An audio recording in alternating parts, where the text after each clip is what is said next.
परीक्षा नहीं हुई, लेकिन आज नहीं तो कल होगी। ये कोरोना महामारी आज नहीं तो कल जरूर खत्म होगी। स्कूल कॉलेजेस कभी ना खुलें, ऐसा नहीं होगा।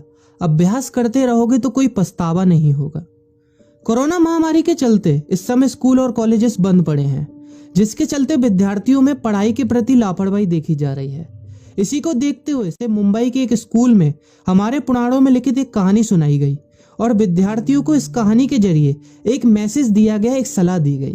कहानी ये थी कि एक बार भगवान इंद्र किसानों से नाराज हो गए और उन्होंने घोषणा कर दी कि 12 साल तक बारिश नहीं होगी, आप फसलों को नहीं उगा पाएंगे। भगवान इंद्र से किसानों ने विनम्रता पूर्वक विनती की। किसानों की विनती को देखते हुए इंद्र ने बड़ी चालाकी से बारिश न होने का सारा श्रेय भगवान शिव के ऊपर डाल दिया और कहा कि बारिश तभी संभव है जब भगवान शिव अपना डमरू बजाएंगे। लेकिन इंद्रदेव भगवान शिव के साथ पहले ही गुप्त रूप से चर्चा कर चुके थे और उनसे किसानों के साथ सहमत नहीं होने के लिए भी अनुरोध कर चुके थे। जब किसान भगवान शिव के पास बारिश के लिए विनती करने के लिए गए तो उन्होंने भी कह दिया कि बारिश तभी होगी जब मैं 12 साल बाद अपना डमरू बजाऊंगा। निराश होकर वापस लौटते किसानों ने 12 साल तक इंतजार करने का फैसला किया। लेकिन उनमें से एक किसान वापस लौटकर नियमित रूप से अपना काम कर रहा था, खेती कर रहा था, यहाँ तक कि बीज भी बो रहा था। अन्य किसानों ने यह देखकर उस किसान का मजाक उड़ाना चालू कर दिया। कुछ किसानों ने उससे पूछा भी कि आप अपना समय और ऊर्जा क्यों बर्बाद कर रहे हैं, जबकि आप जानते हैं कि 12 साल तक बारिश नहीं होने वाली। उस किसान ने जवाब दिया कि मुझे पता है कि बारिश के बिना मेरी फसल नहीं आएगी, लेकिन मैं ये सब केवल अभ्यास के रूप में कर रहा हूँ। 12 साल बाद मैं फसलों को उगाने और खेतों में काम करने की प्रतिक्रिया को भूल जाऊंगा। शरीर की काम करने की आदत छूट जाएगी और शरीर आलस का शिकार हो जाएगा। इसलिए मैं अभ्यास करता रहता हूँ कि जब 12 साल बाद बारिश होगी तो मुझे काम करने में मुश्किल नहीं होगी। जब इस किसान की यह बात पार्वती जी को पता चली तो उन्होंने भी चिंतित होकर शिव जी से कहा, आप भी 12 साल बाद डमरू बजाना भूल सकते हैं। यह सुनकर भगवान शिव भी चिंतित हो गए, इसलिए कहीं वो डमरू बजाना भूल तो नहीं गए, इसकी जांच करने की सोची और अपना डमरू उठाकर बजाने की कोशिश करने लगे।